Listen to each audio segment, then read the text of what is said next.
అందరికీ నమస్కారం. ఈరోజు 10వ తారీఖు ఆగస్టు నెల 2024. ఈనాటి పంచాంగం ఎలా ఉంది, అలాగే 12 రాశులకు ఎలా ఉందో తెలుసుకుందాం. ఏ విధంగా ఈరోజు విశేషంగా మనం ఏ పని చేయొచ్చో కూడా మనం తెలుసుకుందాం అన్నమాట. మరి శ్రీ క్రోధి నామ సంవత్సరం దక్షిణాయనం, వర్ష ఋతువు, శ్రావణ మాసం, శుక్లపక్షం, షష్ఠీ తిథి, వారం శనివారం, నక్షత్రం కానీ చూసుకుంటే చిత్తా నక్షత్రం. మరి ఈరోజు ఎటువంటి పనులు చేస్తే మీకు అద్భుతంగా కలిసి వస్తుందో చెప్తాను. ముఖ్యంగా ఈ రోజు గ్రహాల స్థితిని బట్టి 12 రాశులకు ఎలా ఉందో తెలుసుకుందాం. ఈరోజు శ్రావణ మాసంలో ఉన్నాం కాబట్టి శుక్లపక్షంలో ఉన్నామనేది కూడా మర్చిపోవద్దు. చిత్తా నక్షత్రం అంటేనే మీరు గమనించండి, బాగా మేధావులైతే 27 నక్షత్రాలు ఉంటాయండి.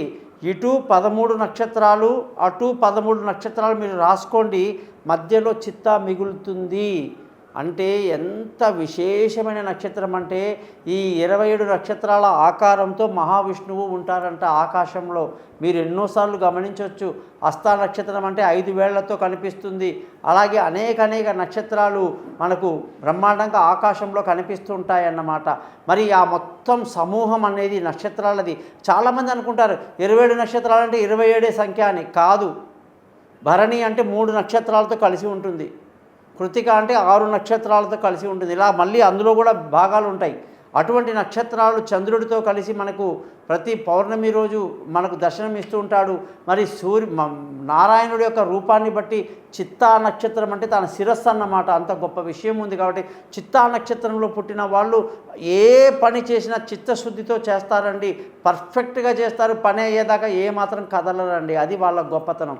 మరి ఈరోజు మేషరాశి వాళ్ళందరికీ కానీ చూసుకుంటే అన్ని రకాలటువంటి శుభకార్యాల్లో పాల్గొంటారు. తొందరపాటు నిర్ణయాలు పనికిరావు. అలాగే మీరు బంధువుల స్నేహితుల సహాయ సహకారాలు ఎంత తీసుకుంటే మీకు అంత మంచిదని చెప్పేసి మేషరాశికి ప్రత్యేకంగా ఈరోజు చెప్పడం జరుగుతుంది.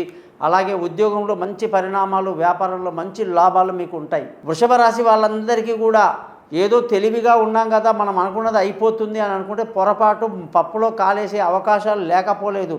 కాబట్టి మీరందరూ కూడా తొందరపాటు పడకుండా చక్కగా ఇతరుల సలహా తీసుకొని ఏ పని చేసినా మంచిదవుతుంది. అలాగే ఉద్యోగస్తులకు చాలా బాగుంది. వ్యాపారస్తులకు మంచి రోజులు అని చెప్పాలి. మిథున రాశి వాళ్ళందరికీ కూడా ఏ రోజైనా సరే ఈరోజు ఒక మంచి వస్తువు కొనాలన్నా, ఒక వస్తువు అమ్మాలన్నా లాభాలకి బాగా అమ్ముతారు, బాగా కొంటారు అని చెప్పాలి. ముఖ్యంగా మీ తెలివితేటలు అమోఘంగా పనిచేస్తాయి. తల్లి ఆశీస్సులు బాగున్నాయి. ఉద్యోగంలో, వ్యాపారంలో ఈ రాశి వాళ్ళు జాగ్రత్తగా ఉండడం మంచిది. కర్కాటక రాశి వాళ్ళందరికీ కూడా ఈరోజు మంచి టైంగా చెప్పాలి. కాస్త ఆచితూచి అడుగు వేస్తే సాయంకాలానికంతా మీరు అనుకున్న పనులన్నీ నెరవేరుతాయి. తొందరపాటు పనికిరాదు. లేచిందే లేడికి పరుగు, పొద్దున్నే నా పని అయిపోవాలంటే కుదరదు. మధ్యాహ్నం సాయంకాలానికి కంప్లీట్ అవుతుందని చెప్పేసి పక్కాగా చెప్పొచ్చు. మరి కర్కాటక రాశి వాళ్ళకి ఉద్యోగస్తులకు చాలా బాగుంది. వ్యాపారస్తులకు ఈరోజు చాలా బాగుంది. సింహరాశి వాళ్ళని గమనిస్తే సింహరాశి వాళ్ళందరికీ కూడా ఈరోజు చాలా మంచి రోజు. చాలా తొందరగానే మీరు లేవటమే ఈరోజు ధన ఆదాయం మీద పడడం మంచిది.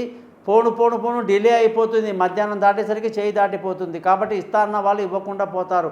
ధనం పట్ల శ్రద్ధ వహించండి. కుటుంబ సంతోషం పట్ల శ్రద్ధ వహించండి. పిల్లల చదువు విషయంలో శ్రద్ధ వహించండి.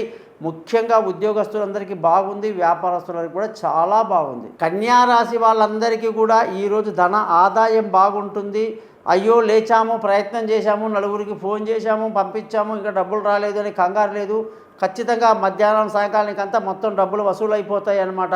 కుటుంబ సంతోషం కూడా బాగుంటుంది. పిల్లల చదువులు బాగుంటాయి. ముఖ్యంగా ఉద్యోగం చేసే వాళ్ళందరూ బాగా కృషి చేయాల్సి ఉంటుంది. వ్యాపారస్తులు కూడా బాగా చాలా మంచి రోజు రిజల్ట్ అని చెప్పొచ్చు.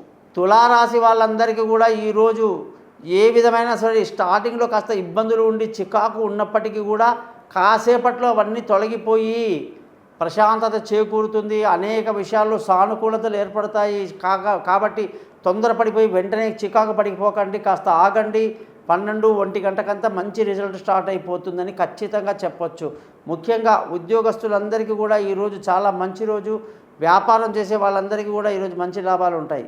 వృశ్చిక రాశి వాళ్ళందరికీ కూడా ఈరోజు చాలా మంచి రోజు. మరి తొందరగానే పెందలాడే లేచి టకటక మీ పనులు తొందరగా చేసుకుంటే వసూలు అవ్వాల్సిన డబ్బులు వస్తాయి, వ్యాపారాలు జరుగుతాయి. రాను రాను రాను వ్యాపారంలో చికాకు అంటే నష్టాలకు గురయ్యే అవకాశాలు, పొరపాట్లు దొర్లే అవకాశాలు లేకపోలేదు. కాబట్టి ఈ రాశి వాళ్ళు అంటే వృశ్చిక రాశి వాళ్ళు జాగ్రత్తగా ఉండాలి. మరి ఉద్యోగం చేసే వాళ్ళకి చాలా బాగుంది, వ్యాపారం చేసే వాళ్ళకి చెప్పాను కదా దెబ్బ పడే అవకాశాలు ఉంటాయి. ధనుసు రాశి వాళ్ళందరికీ కూడా, ధనుసు రాశికి ఈరోజు చాలా మంచి రోజు. కీర్తి ప్రతిష్టలు పెంచుకోవడమే కాదు, వ్యాపారంలో మంచి లాభాలు, మంచి సంతోషకరమైనటువంటి రోజుగా ఈరోజు చెప్పాలి. ముఖ్యంగా ఈ రాశి వాళ్ళకి ఈరోజు కీర్తి ప్రతిష్టలు పెంచే విధంగా ఉంటుంది, అధిక ఆదాయం ఉంటుంది. మకర రాశి వాళ్ళందరికీ కూడా ఈరోజు అదృష్టం పట్టిందా అన్నట్టుగా ఉంటుంది, తనతో బోర్లు పడ్డట్టుగా ఉంటుంది. కీర్తి ప్రతిష్టలు చేసిన పనికి సక్సెస్ఫుల్గా మంచి రిజల్ట్ అనేది కనిపిస్తూ ఉంది. వ్యాపారస్తులందరికీ కూడా మంచి లాభాలు కనిపిస్తున్నాయి. కుంభరాశి వాళ్ళందరికీ కూడా ఈరోజు ఏ పని చేసినా ఒకటికి ఆలోచించి చేయాలి. వాహనాలు నిలబెట్టేటప్పుడు జాగ్రత్తగా ఉండాలి. కాసేపటికంతా మీకు మధ్యాహ్నానికి సాయంకాలానికంతా అనుకున్న పని అనుకున్నట్టు అవుతుంది. అదృష్టం కలిసి వస్తుంది. కంగారేం లేదు. ఉద్యోగస్తులందరికీ మంచిది, వ్యాపారస్తులకు కూడా బాగానే ఉంది. మీనరాశి వాళ్ళందరికీ కూడా ఈరోజు భార్యాభర్తల మధ్య చక్కటి సయోధ్య కలిగి ఉండడం, సంతోషంగా ఆనందంగా ఉండడం, అనేక రకాలైనటువంటి పార్ట్నర్షిప్ కలిసి రావడం అన్నీ అద్భుతంగా కనిపిస్తున్నాయి. మరి మీరందరూ కూడా ఉద్యోగస్తులు బాగా కష్టపడాల్సి ఉంటుంది. వ్యాపారస్తులు నష్టం రాకుండా కూడా జాగ్రత్త తీసుకోవాల్సిన పరిస్థితి కనిపిస్తుంది. ఈ మొత్తం కానీ రాశులు చూశారంటే ముఖ్యంగా మీనరాశి వాళ్లకు ఏలినాటి శని ప్రభావం ఎక్కువగా ఉంది. కర్కాటక రాశి వాళ్ళకి అష్టమ శని ప్రభావం ఎక్కువ ఉంది. వృశ్చిక రాశి వాళ్ళకి అర్ధాష్టమ శని ప్రభావం కూడా ఎక్కువ ఉంది. కాబట్టి మీరు ఈ రాశి వాళ్ళు కొంచెం జాగ్రత్తగా మెలకువగా ఉంటే మంచిది. తొందరపాటు పనికిరాదు. ముఖ్యంగా ఇప్పుడు జరుగుతుంది శ్రావణ మాసం కాబట్టి శ్రావణ మాసంలో అనేక వ్రతాలు ఉంటాయండి. అవన్నీ నియమం తప్పకుండా అన్ని రాశుల వాళ్ళు తప్పకుండా చేయండి. ఎందుకంటే ఉన్న 12 మాసాల్లో చాలా గొప్ప మాసం శ్రావణ మాసం. ఈ మాసం అంటే శ్రవణ నక్షత్రంలో చంద్రుడు మనకి ఆకాశంలో పౌర్ణమి రోజు కనిపిస్తున్నాడు కాబట్టి దీనికి ఆ పేరు వచ్చింది. ఈ మాసమంతా కూడా శ్రావణ సోమవారం అని, శ్రావణ మంగళవారం అని, శ్రావణ శుక్రవారం అత్యంత వైభవంగా అనేక ఫంక్షన్లు జరుగుతూ ఉంటాయి. ముఖ్యంగా 16వ తారీఖు రాబోయే రోజున లక్ష్మీ అమ్మవారు పుట్టినరోజు వరలక్ష్మి వ్రతం అని చెప్తారండి. అసలు తప్పకుండా ప్రతి ఒక్కళ్ళు కూడా ఇంట్లో కలశం పెట్టుకొని బ్రహ్మాండంగా చెయ్యండి. అన్ని రాసుల వాళ్ళల్లో వీళ్ళు చెయ్యొద్దు వీళ్ళు చెయ్యొచ్చు అనేది ఏమీ ఉండదండి. అందరికీ కూడా అష్టైశ్వర్యాలు తప్పకుండా లభిస్తాయని కోరుకుంటూ మీ గోపాలయ్య గారు.